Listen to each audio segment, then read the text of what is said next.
Welcome everyone, wherever you're joining, on LinkedIn, YouTube, Twitter, here on Riverside. Welcome everyone to today's panel. I'm Marc from 51. We are a research media company for digital assets. We equip corporates and technology leaders with insights and narratives they need to lead. And today's panel, in collaboration with Avalanche, is about a big shift that's happening right now under the surface. And we call it the new entertainment economy. Streaming platforms, labels, and studios still dominate the market, but technology like blockchain is changing how they get funded, distributed, and monetized. And this is not just about NFTs. For those of you who've been following us for a while, we wrote a lot about NFTs a couple of years ago, but this is not about NFTs anymore and not about hype cycles. This is real infrastructure that's being built here. We're just published a full report together with Avalanche. The ones who are joining today, you'll get your hands on first on exactly this topic. And the more exciting thing now is the guests that we have today on this panel and who make it happen in real life. We're actually building this stuff. Welcome, everyone. First, we have Meg Rodriguez. He's the founder and CEO of Even, a platform powering music drops where artists can earn up to X or X more than traditional streaming. Then we have Billy Huang, CEO of Insomnia Labs and co-founder of CreatorFi, an infrastructure layer that helps brands and creators launch tokenized IP at scale. And then we have Marc Iserlis, head of film at Republic, who's helping fans to invest directly into movies and bringing on-chain ownership into the traditional entertainment world.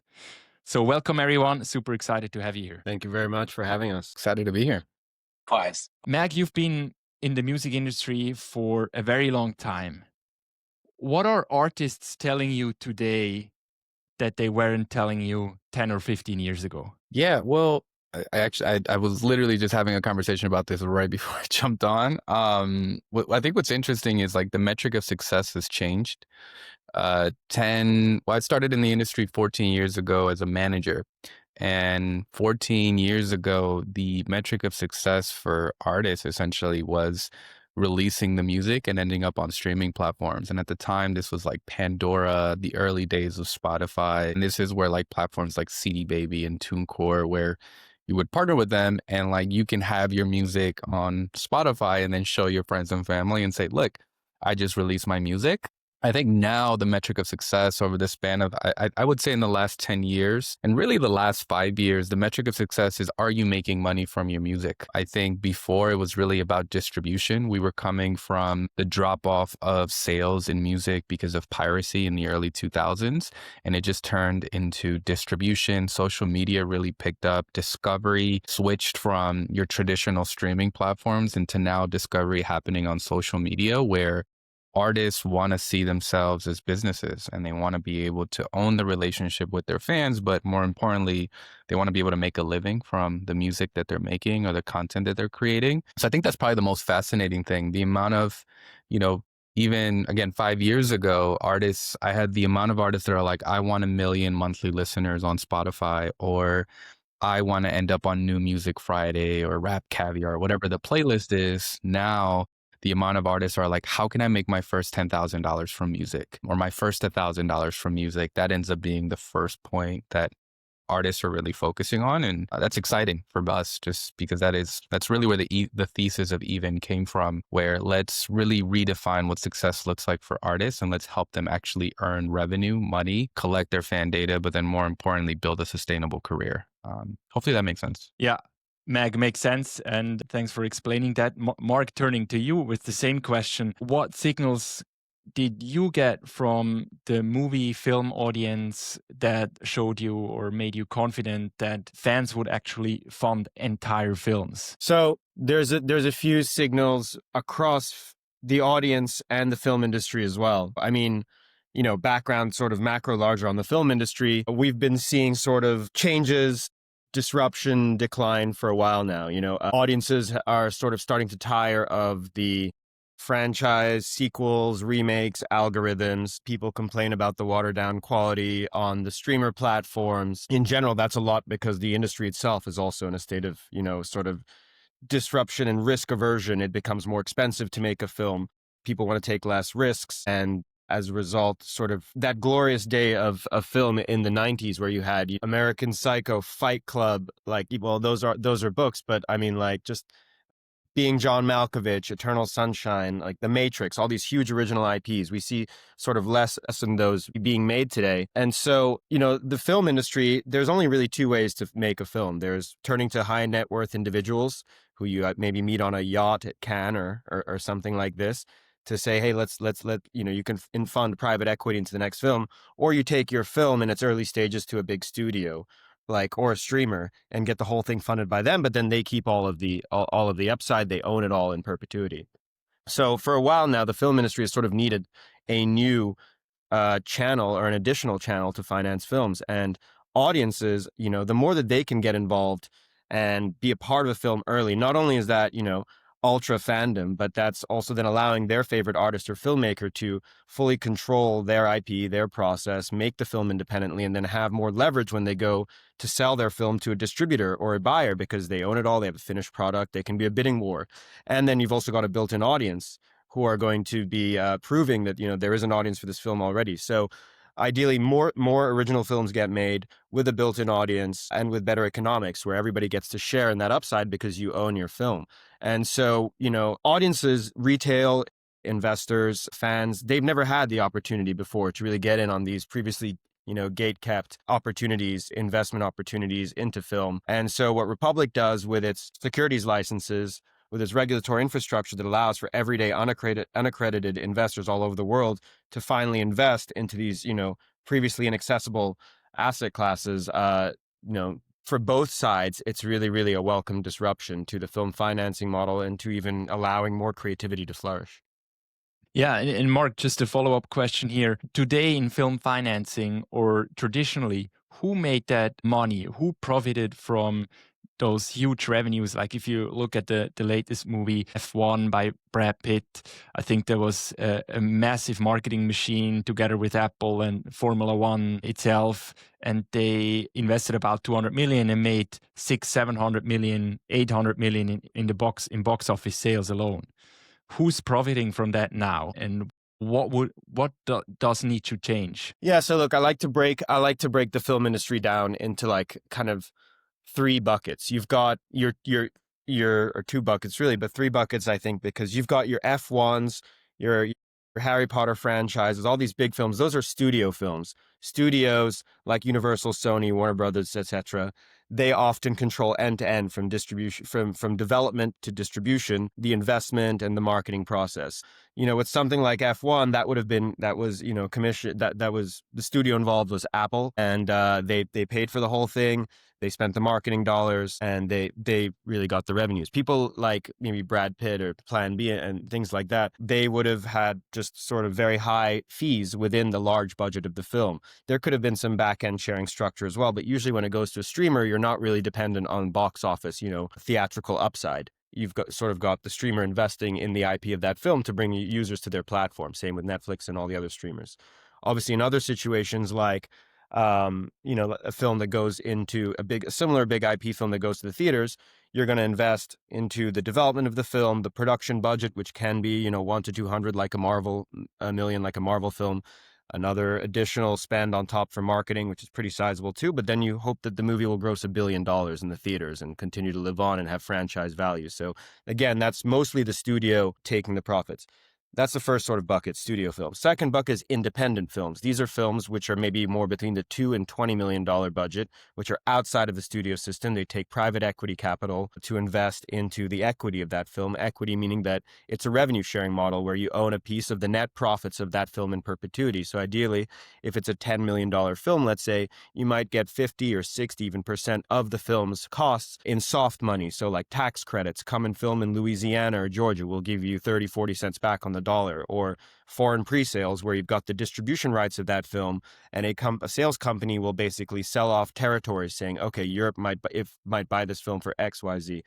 The people in that equity bucket of a $10 million film, that could be private equity, high net worth individuals, in our case now, retail investor fans as well, who get to participate in the investment of that film and then share in the theatrical upside. So if you take a movie like Slumdog Millionaire, or even, Paranormal Activity, or one of these films that were made for low budget and then grossed hundreds of millions in the back end. Those people did very well as equity investors into successful independent films that became franchises, etc. The third bucket really is just television. Television, sometimes an episode of Succession, right? That cost 10 million an episode. 10 times 10, 10 episodes at 10 million. You're not going to independently really finance a $100 million TV show. You're going to develop a script or IP or whatever, and you're going to take that to an HBO or Netflix, and then together partnering with them, they'll pay for the budget for their audience. So that's sort of the third bucket, TV. But yes, usually it's the studios, to answer your questions, that would capture the revenues and profits on the big franchise IP, and then the independent film, where similar to venture, you're hoping for that one unicorn that has this landfall of theatrical upside.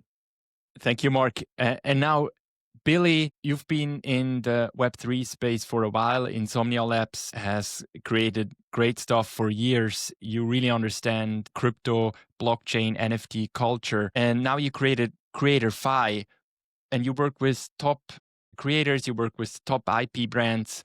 What signals did you see in the market, or what made you create CreatorFi? So I think there's really a couple of signals that were particularly interesting to me.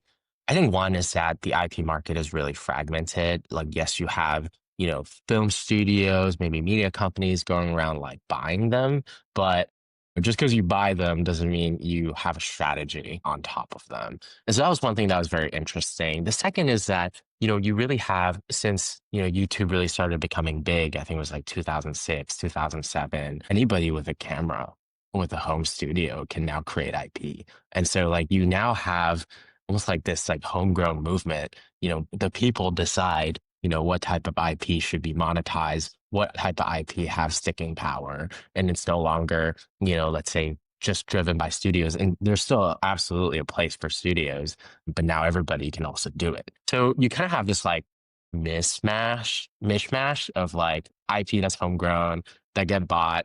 And then, you have like private equity firms that are coming in.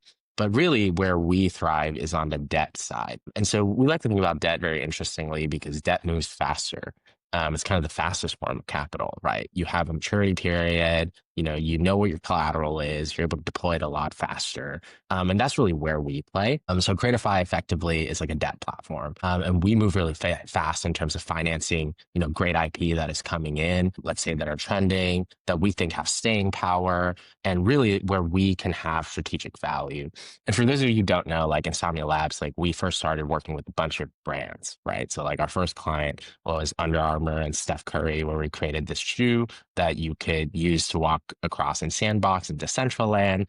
And so now it's very full circle for me as I'm starting to financing, a lot of these IP, but then also being able to go to brands and say, hey, look at all these IP that, are great, that have the specific audiences that you need, and being able to kind of marry those, right? And we think that that network of, brands able to find the right audiences, of IP being homegrown and native and authentic, really helps with kind of the way that these IP will be positioned in the future. And what we really want to act as is kind of that network of that facilitation.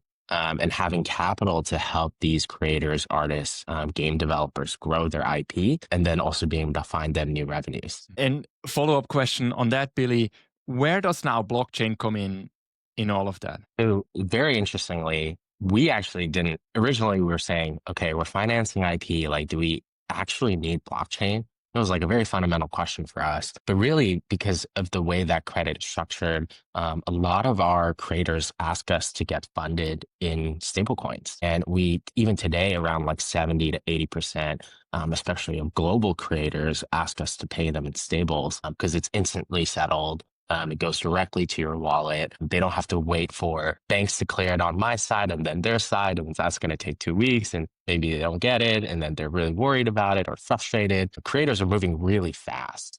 Their production cycles are very, very quick. Every 2 weeks, you have to push an update. Let's say you're a Roblox game. Every 4 weeks, you probably have like 4 to 6 episodes come out on YouTube. So like when you need the money, you need the money. I think what we're really solving there is that efficiency, leveraging blockchain to have this like global payment rail that enables us to get them the funding that they need to grow their businesses. Thank you, Billy. Mag, back to you. You mentioned at the beginning that you created that new model. Payouts are much higher for artists that work with you than they would earn over Spotify. Can you walk us a little bit through how this works. How can an artist earn 10 to 50 times more through Even than on Spotify? I think the model is different. There's a couple of things to consider. I think when it comes to Even, and just for context, what we do at Even is we're helping artists, labels, distributors essentially sell music directly to fans before it's made available on streaming platforms. You know, tied to kind of like Mark, what he was mentioning, we're the movie theater premiere, essentially, if Spotify was Netflix. It's not Even or streamers, it's Even and streaming, essentially. And the way that it works is with Even, especially when we think about music, in many ways, music is very much community driven. It's fandom driven. In many ways, it could also be parasocial in the sense that it doesn't really require buy-in from the artists themselves. Fans essentially build their own subcultures and communities around a specific artist or a body of work. So the biggest opportunity that we saw is that we should be selling music, and in particularly selling music with community is really what we do. And we offer that infrastructure for labels and distributors to be able to offer that to their artists. And the way that it works is you're essentially selling access to an album or a body of work anywhere between, again, 7 to 30, 60, 90 days. And in some cases, the artists aren't releasing on streaming platforms. They're only releasing direct to fan. What we're noticing is the average fan is paying close to $20 to get access to an album. But again, it comes with community proximity, not only to the artist, but then also other fans. And then we're also now exploring non-music releases with artists that have short films. We did a short film with Smino, a short film with J. Cole released his podcast. We're starting to see these non-music releases. Since traditionally an artist releases an album once a year, this offers an opportunity for artists to explore other mediums that they traditionally wouldn't. And the way that it ends up working is artists are being paid daily for daily revenue. They also own the relationship with their fans. And it's not just on platform, it can be off platform. They get emails, phone numbers, consumption. All of the data is essentially made available to them, which traditionally artists have never seen before. Even some of our biggest artists on the platform are growing their mailing and text list by 15 times by simply using Even. So it does offer an opportunity, of course, revenue, fan engagement, but the way I lead or the way that I talk about Even to our partners is lead with engagement first and commerce second. And that is what I believe the biggest opportunity in music and in content in general. So hopefully that makes sense. Makes sense. And how does blockchain play into all of this? Yeah, so we don't really talk about the blockchain elements of Even. We've never really talked about it. And we were doing it before it was cool not to talk about it. The simple answer is it was the easiest way for us to launch our MVP. It was just me and my co-founder. We didn't have a ton of funding, and building on the blockchain allowed us to not have to really build the back end. So we were onboarding users via email using Magic. And then when they bought a release, the smart contract deployed the content to their wallet, and that's how they were able to access the content. So the blockchain element for us, even to this day, is really security. Users are logging in either SMS or email. They're essentially creating a wallet. They don't see the wallet element to it, but this prevents users from sharing passwords because there is no passwords. Everything is two-factor authorization. When they buy a release, we release essentially a key that unlocks the content. So every time they want to play the music, the videos, the content, we're authenticating that user actually owns access to that. And yeah, and I think that, again, it's like the most non-sexy use case for blockchain, but for us, we use it for what it is. And we always talk about it, even to our partners, where the reason we don't talk about it is consumers don't care how it works. They just care that it works. And our partners equally feel the same way. So you won't see a token. You won't see anything fancy. You won't even see any blockchain elements. We do have some releases that enable crypto as a payment method, although most artists and team aren't enabling that. And then I think additionally, one of the core parts of what we're doing, we serve artists now in over 110 countries. So paying them daily is one of the key things that keeps me up at night most days. And there is regions where paying artists or creators can be a little bit more difficult than others. So we are introducing USDC payouts, so allowing artists from around the world to get paid directly via USDC. Yeah, hopefully that's amazing. Cool. And I feel like, Mark, I have to ask you the same question. What role does blockchain play in all of this? Yeah, it's a great question, and a lot similar to what Mag said. And bless this community and forum and places like 51 that have .xyz in their emails. We get the blockchain thing, we get it, but the most of the world, especially the entertainment industry, is still very, very much not there and still, run away for the hills thinking it's NFTs and, things like fart coins and stuff like that. But really, I'd say, the way so there's a few layers. I mean, really, Republic, of course, is a huge fintech company, fan investment platform with all the regulatory licenses to accept investment security security issuance from to unaccredited investors around the world. So that was a big thing, obviously, when you're mentioning even in your introduction that tripped the whole world up with the NFT boom, a couple of years ago. And in film and entertainment, you saw a lot of people sort of shilling NFTs, saying, "Hey, here's a movie that's 90 minutes. Let's issue 90 NFTs, and you get to own a profit share from that." Well, that NFT tripped securities laws in the US because you were issuing securities illegally, basically. In my mind, I thought it was a little bit different with art and music. It's like in music, you put out a Steve Aoki NFT. Great, that can be a backstage pass to his concert. And that's not, promising any back end royalties. And, he gets to still make his track. And so things like that.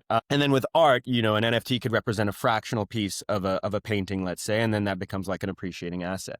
But when it comes to film, how do you get paid out from a film? In revenues from tickets. Those are securities. So that's clearly an investment contract. And so, what's really new news here, of course, is that Republic has those licenses to finally accept investment from unaccredited US. Now, the blockchain piece comes in because it's for efficiency and it's for tradability. When we're paying out revenues from a film or from a slate or anything to thousands or hundreds of thousands of people, of course, blockchain enables that kind of efficient payout without all the SWIFT fees and all that things.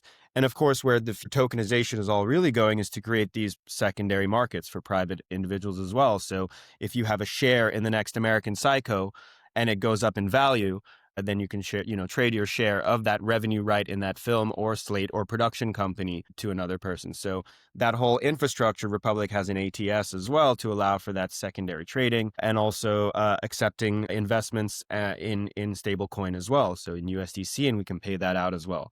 So the last thing I'll say about sort of when I try to explain blockchain to, Hollywood or entertainment people who are less familiar, because similar to Mag's point, it's like I say, you don't need to know how your Gmail works. It just needs to work, right? So we are sort of the blockchain efficiency rails. But I also like to think of it as like, I use the example of like a Soho House or a members club. Your NFT is your Soho House membership pass. That's, tap in, you can sell that on, etc. Utility tokens are like points you can spend at the Soho House. You can buy a smoothie, you can vote on what kind of game night or what kind of movie they play, things like that. And then your security token, which is obviously where the sort of the big barrier and where the next thing is going, is for the ability for you to invest into the Soho House or create a new venture with the Soho House or whatever. Excuse the Soho House metaphor, but basically the three different flavors of token and how that all adds up to tokenization, at least in film and entertainment. Yeah, and I think Netflix had an experiment 2 or 3 years ago where they started issuing NFTs for a series that they released on the platform. What do you think, Mark? What does it take until streaming platforms like Netflix, big movie studios understand this model and start applying this mainstream? I mean, it's all different horses for courses. It's like different narratives and needs. So, for independent film, what is the biggest need is more ways of financing independent ideas outside of, the big corporate studio systems. So that's where you can use blockchain and obviously security tokens to allow fans and new investment channels to come in to make more types of films with filmmakers. On our platform, Robert Rodriguez, action films. He's a maverick with his own studio. He said, hey, I'm going to allow my fans to come in, invest in a slate of films, and every fan that invests gets to pitch me a film as well as part of that slate.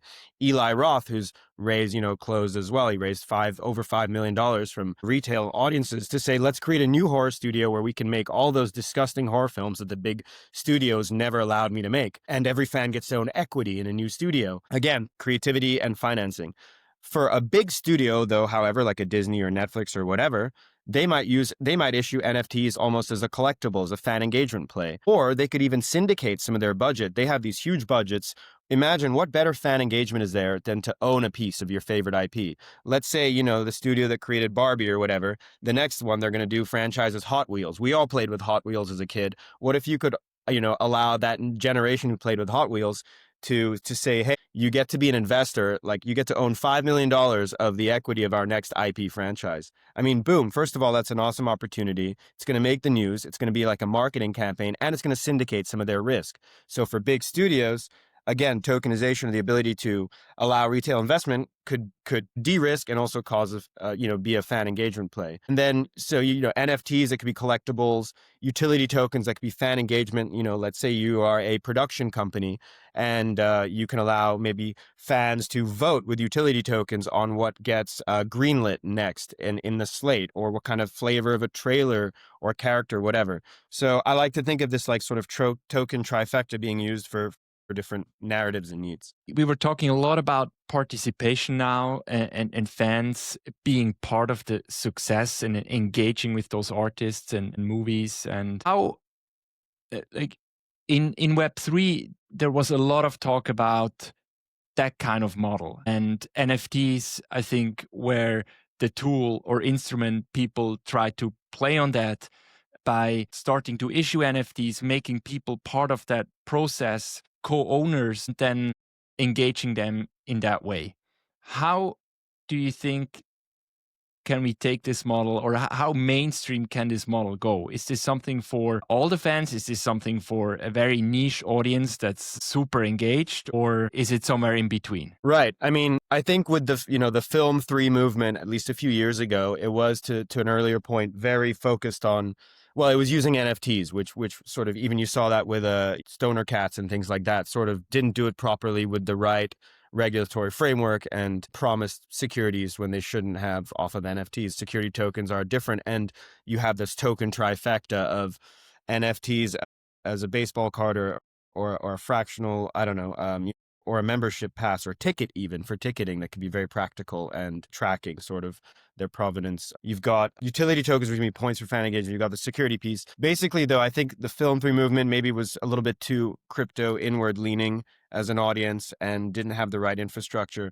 Whereas I think what we're trying to do at Republic Film is similar to what Mag was saying, is like, first and foremost, offer a new financing channel, which is a huge need. And then we can sort of scale in additional use cases from utility token NFT technology. And I also think it's about, first of all, what we're doing at Republic Film is really proving the legitimacy of this to Hollywood and to the wider retail audience base by starting off with very sort of premium IP. So Pressman Film, the producers behind American Psycho, Wall Street, Bad Lieutenant, The Crow, Thank You for Smoking. It's like, let's make more movies like those again. And that happens through independent financing, taking risks on new and original IP.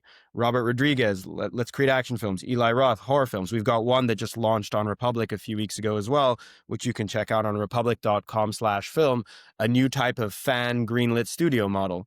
And, by establishing, first of all, in like very premium Hollywood classes, we can show that this technology is really here to stay. And then scalability wise, look at the creator economy. These are influencers with YouTube channels with 20, 30, 100 million followers. They have a new power and community, and they no longer need to necessarily, kneel down in front of the studio system. They can use this technology to make their own movie, own their own movie, and then create a licensing bidding war rather than maybe give up all their rights.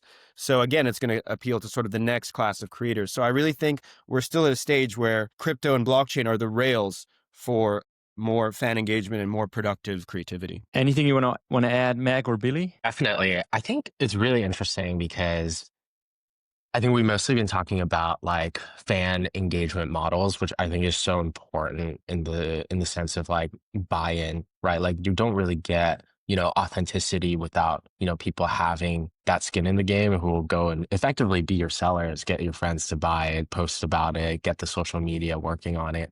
I think on the flip side, I think blockchain is very interesting for like private investors, like institutional investors. So for example, when you think about having lending pools or vaults or even like tokenized shares of, vehicles, you're actually allowing lenders to, have, let's say, like de-risk their capital commitment in your stack by being able to transfer that or sell it off on secondaries. So, and that's where primarily, like I would say I'm focused on, like from an infrastructure standpoint, is making that available for crypto investors or crypto family offices and institutional funds. But that ties directly into the fan funded model, right? Where they're able to transfer that if they wanted to, if they no longer believe like there is a market for it. But If they wanted to increase their commitments, there's also a market for it. And I think that level of capital efficiency is just something that never existed prior to having blockchain technology, which I think is just really important to kind of point out. I would love to ask all of you now to make this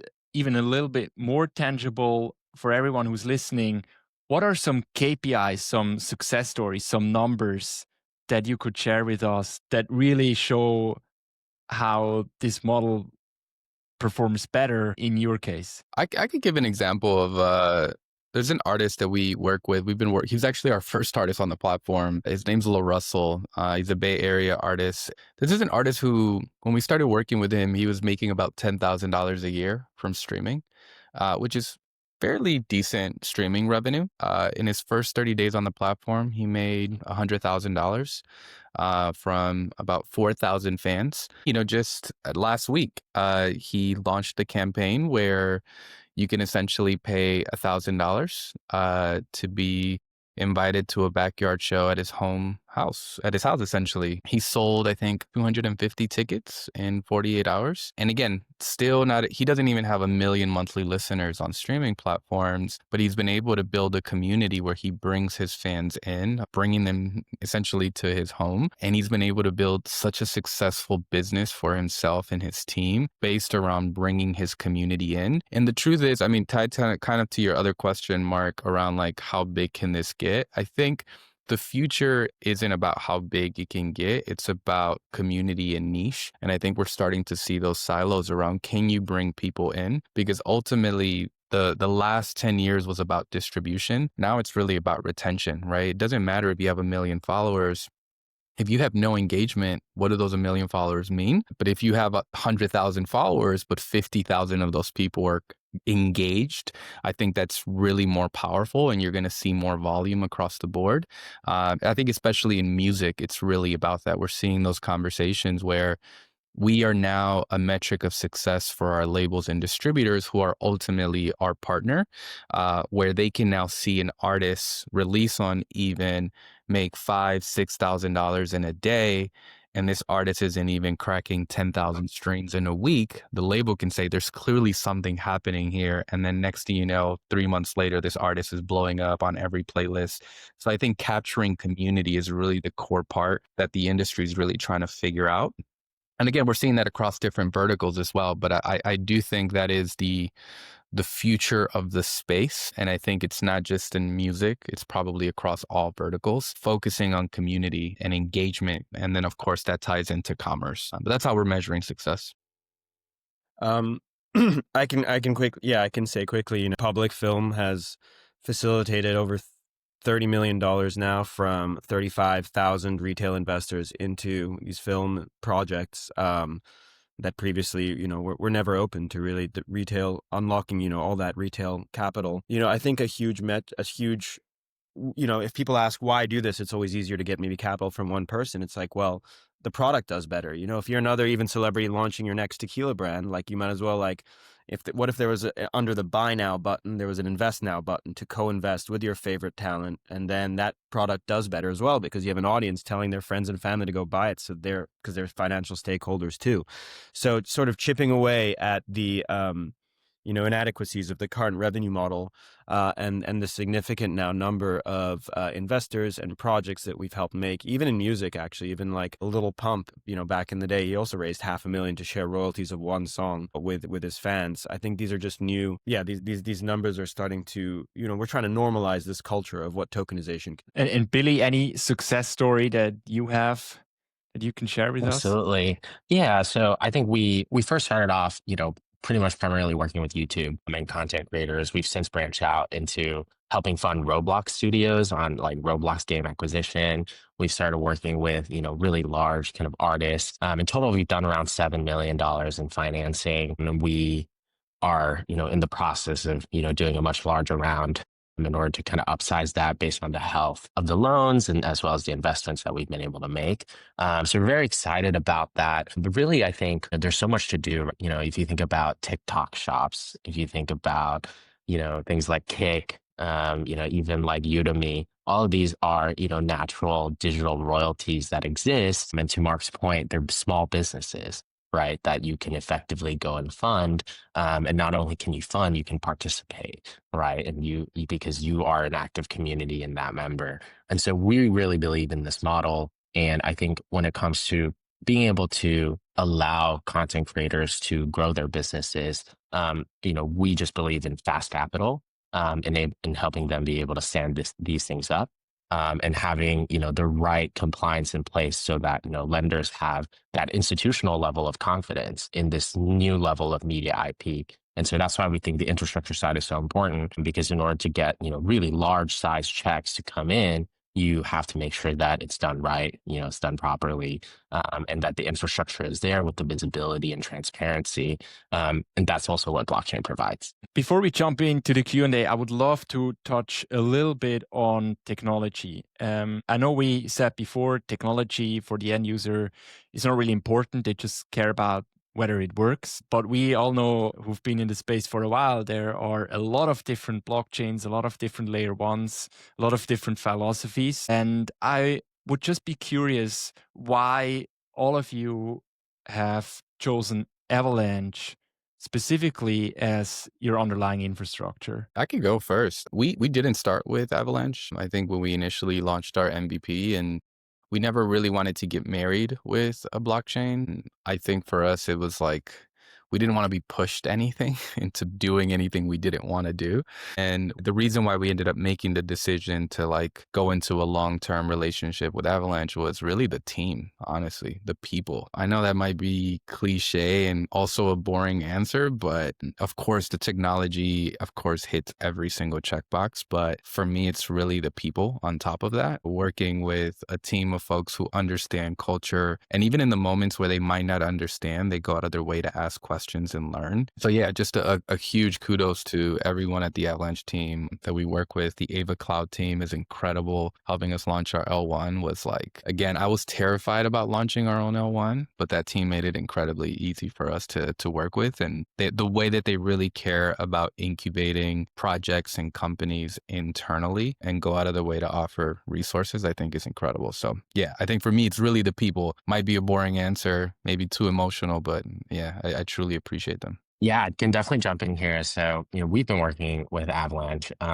especially since our enterprise software days. So we've kind of seen firsthand like how fast they've been able to grow. Like, I think fees went from, I think like 99x down since when we first started working with them. So, when we think about financial infrastructure, we're really thinking about like institutional level capability. If we're going to be moving, hundreds of $1 millions of debt, you need a lot of trust, right? You need networks that don't go down and are fully decentralized, right? And I think these are things that, might not seem like very obvious, but when you go to a lender, like, those are the first thing that, they care about, especially, with kind of the taboo on crypto, with where, let's say private equity, hedge funds or private credit funds and where their heads are at. So with that one, especially kind of made a no-brainer for us to be working with Avalanche. And then, I would definitely say like the L1 technologies are very interesting because, for example, if we needed to plug into Mag's system, right, on Even, we are now like natively interoperable. And so this whole connectivity into the hundreds of L1s that Avalanche has, and the networks that are then being built out on these kind of offshoots also makes it a lot more sensible and future-proof for the type of kind of financing that we're looking to do. I think for those two reasons, it was kind of a no-brainer for us to start on Avalanche. Oh, Mark, you're muted. Good now. Sorry, Avalanche. No, I was going to say no.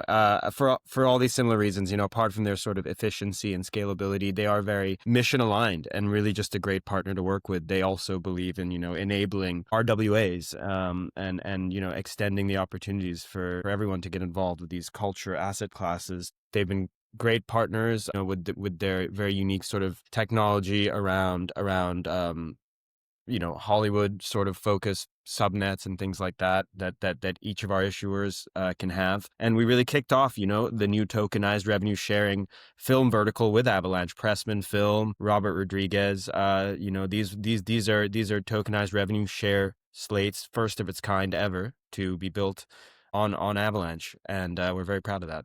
Yeah, that's super cool. And we're already 45 minutes in, and this has been a super interesting discussion. I feel like we only scratched the surface. We got a couple of questions in here. The first one, Mag, how relevant are the superfans in today's music industry? Superfans used to be 2 to 5% of an artist's audience, driving 80% of all revenue. I mean, it's so important. I think I mean, it's the biggest buzzword in music right now, super fans. I think a lot of it is tied to the data now shows that streaming is plateauing. The growth rates are not increasing at the same rates. Most of the growth is happening across the global south. It's not happening at the same rate that was projected even 10 years ago. And the industry is looking for new models of how they're going to essentially grow their business. And this is, of course, labels, distributors, and superfans are a core part of that effort. Now, the thing with superfans is they're very smart. They understand when something feels inauthentic. They understand when something is just being sold to them, but doing it in a way that keeps the fan in mind and helps them, do the transaction without them feeling like they're just being sold something for the sake of being sold something. We are in a world where every artist's album has 10 different variations of the vinyl with different colors. And again, that was exciting 2-3 years ago. We are starting to see that fan fatigue. And I think we are seeing an elevated push for the global south and how we can give those fans experiences and access where they traditionally don't get access. And that's really where Even ties in. We spend a lot of time focusing on adding additional payment methods to the platform, different currencies. I always talk about this. Arabic is the most underserved language on the internet. How do we make those things accessible to these consumers around the world where they can, of course, spend money, but also get access to community and proximity to their favorite artists? So yeah, I think superfans make one, just to throw a stat out there that's Even specific, 43% of fans on Even pay above the minimum price. And that number is growing month over month. All of our releases are in a pay what you want model where the artist sets the minimum price and then fans could go above and beyond. Every single day we see fans pay hundreds, thousands for a single album or release. We've seen fans pay over $5,000 for an album. So this is part of the reason why we're attracting artists like Chance the Rapper, Mensa, of course, Lil Russell, Cole, and Leslie. We're seeing these artists that are innovators in the space come to Even because they see that that's where the culture and also the technology and the future of the space going. So it's a space where fans feel good and where artists feel good as well. But yes, somebody just dropped it in here, and I think this is super important. Shout out Carrie. It's important to give stuff away for free. Everything does not need to be monetized all the time. Engagement first, commerce second. That is 100% a core part of what we do as well. Especially we're more developing artists. You have to be very sensible, and accessibility is also really important. Making sure that it's something is price sensitive for the consumers. And one of the things that we do offer is regional pricing, where you can set your pricing based on the country that your fans are in. So maybe it's $10 in the US, but maybe it's 3,000 Naira in Nigeria or 40 pesos in Mexico. It's really important to make sure that it's accessible to fans from around the world. Hopefully that not too long with it. Thanks, Mag. And then I have a question coming in is, what advice would you give an independent movie studio or an artist or a creator who might be tiptoeing and listening to this, who hasn't heard of blockchain before and who wants to try it out? I think what we're all sort of aligning on is that, the blockchain is sort of the rails, like kind of, how your computer works. You just want it to work. You don't necessarily need to know. I think you have to focus on what the need and the narrative is here. Tokenization is so broad, and what we're talking about, it could be for fan engagement, building community. It could be getting a project financed. And I think all of us are pretty aligned in trying to make this technology be as accessible and usable as possible. So I'd say, hope, know that we are all sort of, regulated, doing things the right way, differently from what some folks did in 2021. And it's really about understanding what we can do for you, and we'll take care of the tech. You, Billy and Mac, any advice you would give creators or artists? Yeah, I could go really quickly. I think the number one advice that we give artists every day is like, start now. I think, and by start now, I mean, start creating, of course, but also start monetizing your work and make it available. If you're a filmmaker, and again, maybe it's just bootstrapping a short film, like you should be on Republic and starting with your community community, it might just be your friends and family at first, but there's of course an opportunity to grow from there. And I think it also makes it real. I think what we see at Even is of course, I love working with the big artists, but nothing beats helping an artist make their first $100, their first $1,000. What that does for their morale, but I think more importantly, what it does for their creative is really important because it all of a sudden makes it real. And I think it's important. We've kind of all lived through this generation where like we keep hearing that it's costs nothing to be a creative and, basically content should just be free. I think there's going to be a huge shift that happens over the span of the next 10, 20 years. And I'm just glad to be surrounded by folks like Billy and Marc who are a part of that good fight in the space to help really creators, reach their goals. We're already 52 minutes in. This was really, really interesting. Thank you, everyone here in the panel, Meg, Marc, and Billy, for joining. And thank you, everyone in the audience. The discussion, of course, continues wherever you are. I think we make it easy for people. Meg, Marc, Billy, can you quickly share where can people best reach out to you? Definitely LinkedIn would be the best place for me. So let me just drop it in the chat. Yeah. Same thing, LinkedIn. For me, if you write sort of info@republic.com, anything film related will come to me. Perfect. And if you want to build on AVEX, reach out to the AVEX team. They're really, really good. Here's the email, enterprise@avalabs.org. Again, thank you everyone for joining. This was super cool. And I wish you all the best and talk soon. Thanks, Marc. Bye. Thank you. Thanks, everyone.